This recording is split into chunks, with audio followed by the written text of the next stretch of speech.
Welcome to Frigg Friday, featuring Sigrid Undset's Kristin Lavransdatter, read by Michelle Hammond, sponsored by Gal's Guide.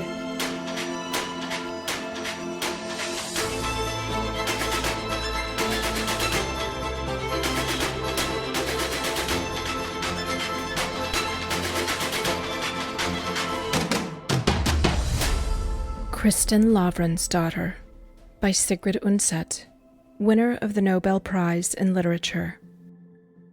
Book 1, The Wreath. Part 2, The Wreath. Chapter 7. The following week, Brynhild Fluga came with word that the cloak was now finished, and Kristin went with her and was with Erland in the loft room as before. When they parted, he gave her a cloak. "So you have something to show at the convent," he said. It was made of blue velvet interwoven with red silk, and Erland asked her whether she noticed that they were the same colors as the dress she had worn on that day in the forest.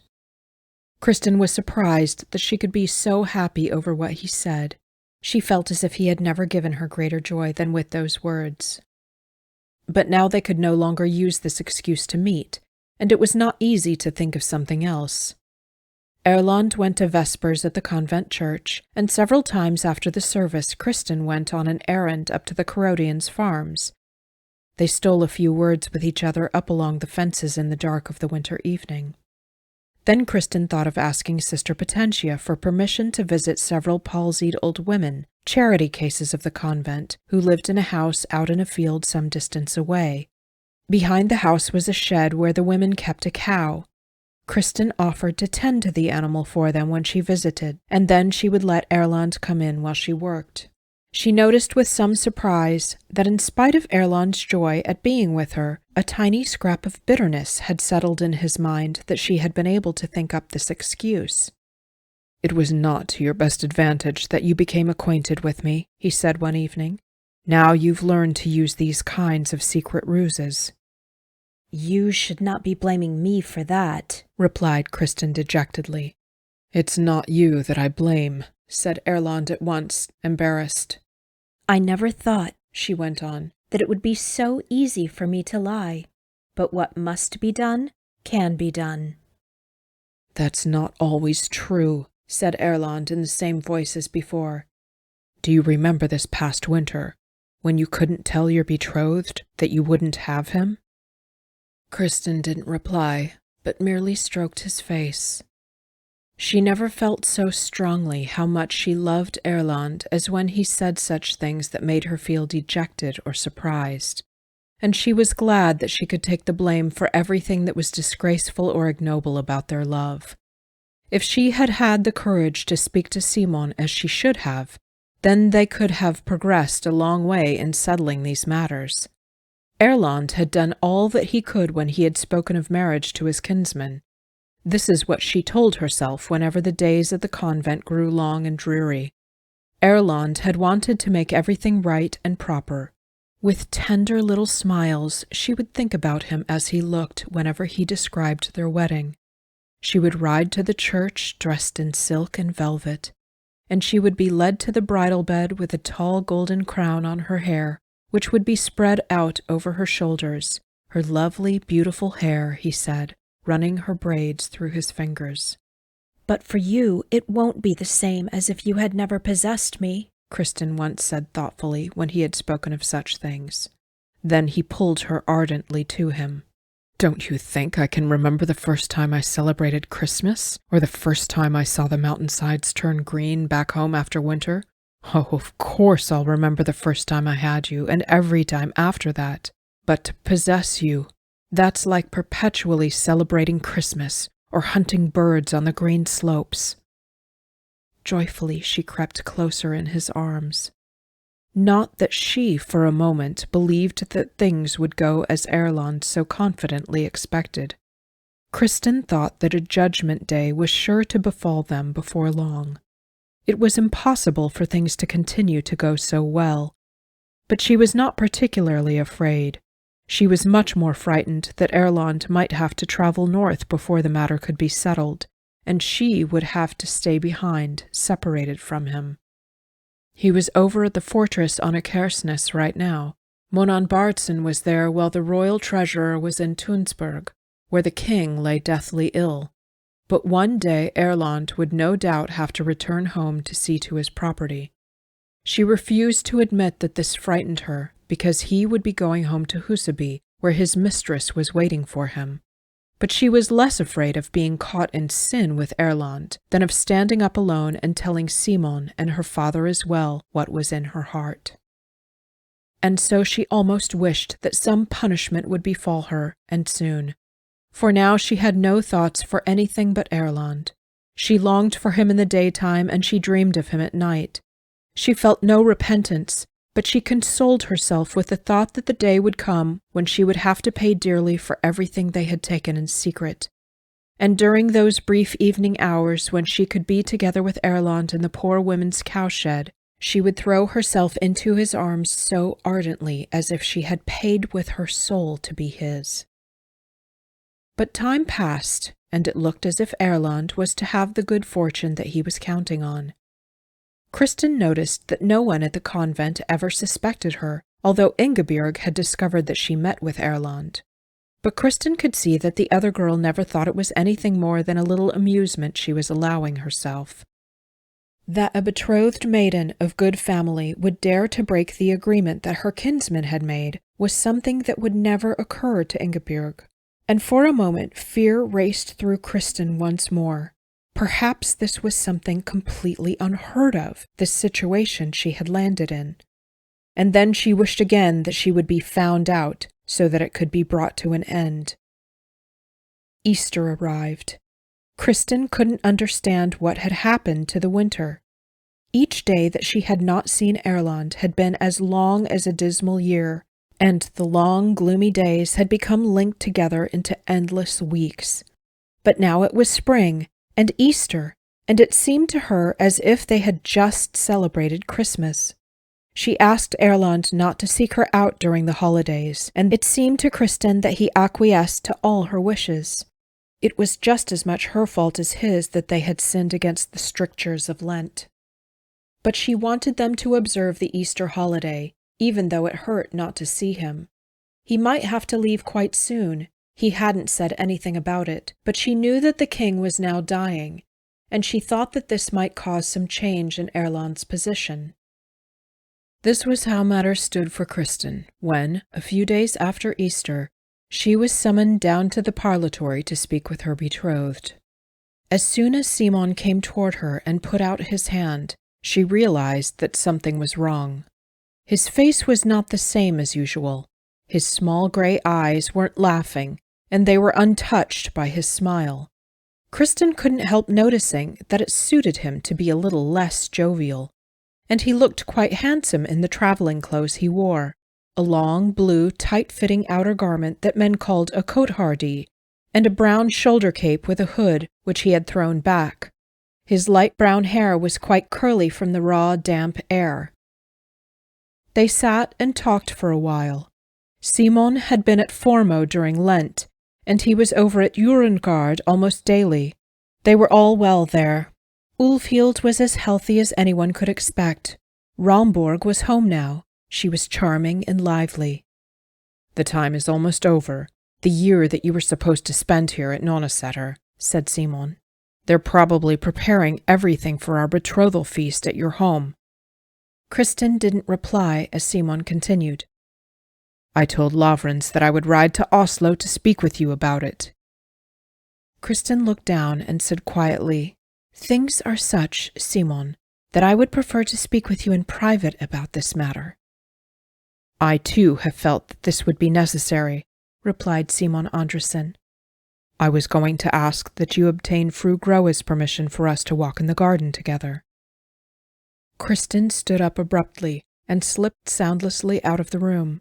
A short time later she returned, accompanied by one of the nuns with a key. A door from the parlotory opened onto the herb garden, which lay beyond the buildings on the west side of the convent. The nun unlocked the door, and they stepped out into a fog so dense that they could see only a few steps in front of them amidst the trees. The closest trunks were black as coal. Beads of moisture clung to every branch and twig. Small patches of new snow were melting on the wet soil, but beneath the bushes tiny white and yellow lilies had already sprouted flowers, and it smelled fresh and cool from the violet grass. Simon led her to the nearest bench. He sat down, leaning forward slightly with his elbows propped on his knees. Then he looked up at her with an odd little smile. "I almost think I know what you want to tell me," he said. "There's another man that you like better than me?" "That is true," replied Kristin softly. "I think I know his name, too," said Simon, his voice more harsh. "Is it Erland Niklausen of Huseby?"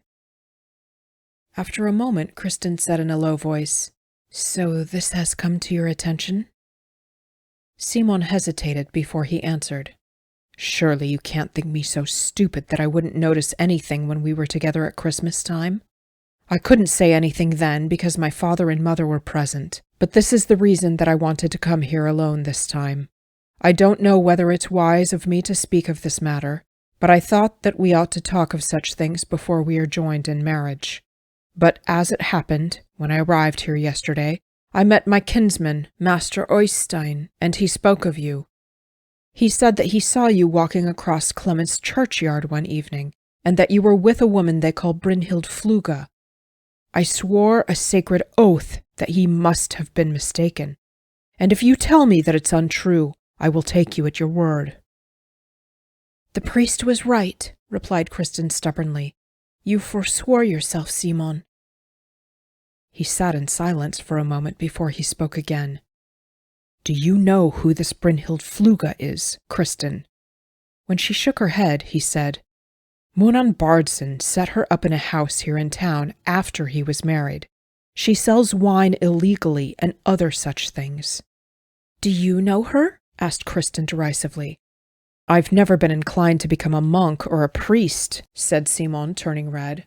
"But I know that I have never acted unjustly toward a maiden or another man's wife. Don't you realize that it's not the conduct of an honorable man to allow you to go out at night in such company?"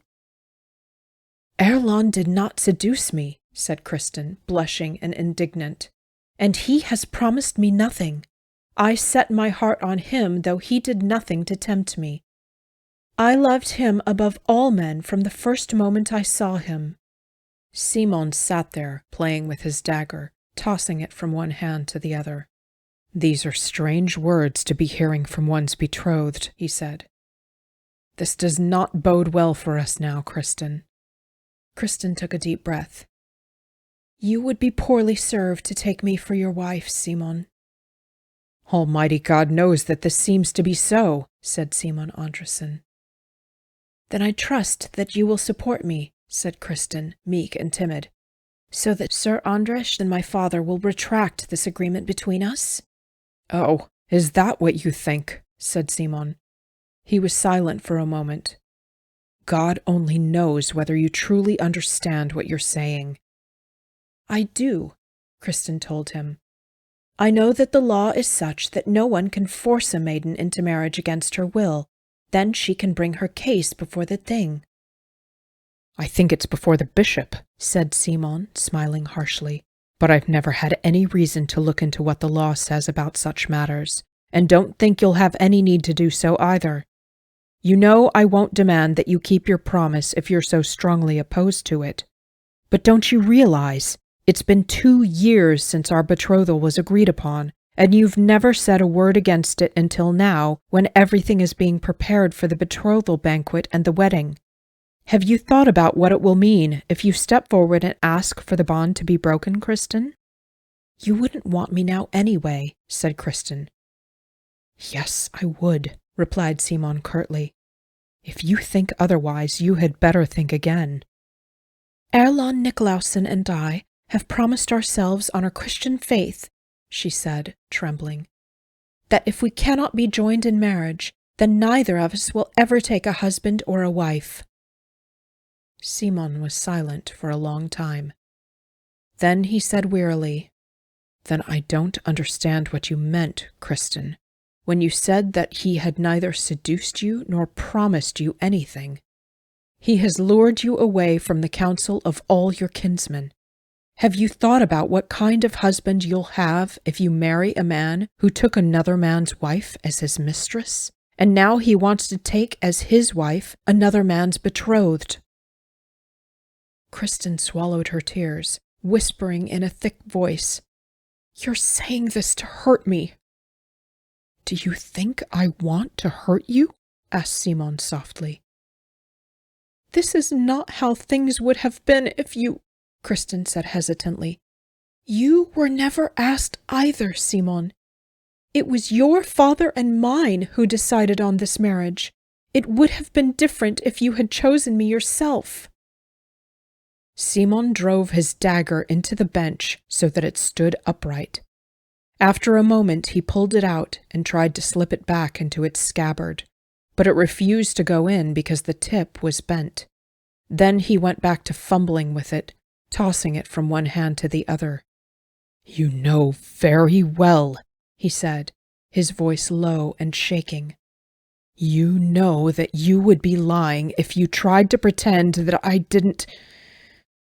You know quite well what I wanted to talk to you about, many times, but you received me in such a way that I wouldn't have been a man if I had mentioned it afterward, not if they tried to draw it out of me with burning tongs.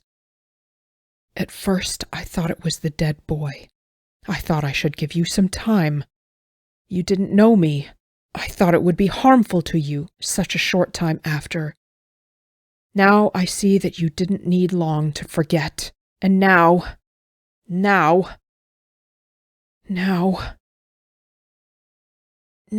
said Kristin quietly. "I understand, Simon. I can't expect you to be my friend any longer." "Friend!" Simon gave an odd little laugh. "Are you in need of my friendship now?" Kristin blushed. "You're a man now," she said softly, "and old enough. You can decide on your own marriage." Simon gave her a sharp look. Then he laughed as he had before. "I see. You want me to say that I'm the one who... I should take the blame for this breach of promise? If it's true that you are set in your decision, if you dare and are determined to press your case, then I will do it," he said softly. "To my family back home and before all your kinsmen, except one. You will have to tell your father the truth, such as it is. If you wish, I will take your message to him and make it as easy for you as I can. But Lavransdatter must know that I would never go against a promise that I have made to him." Kristin gripped the edge of the bench with both hands. This affected her more strongly than everything else Simon Dara had said. Pale and frightened, she glanced up at him. Simon stood up. "We must go in now," he said. "I think we're both freezing, and the sister is waiting for us with the key. I'll give you a week to think things over. I have some business here in town. I'll come back to talk to you before I leave, but I doubt you'll want to see me before then."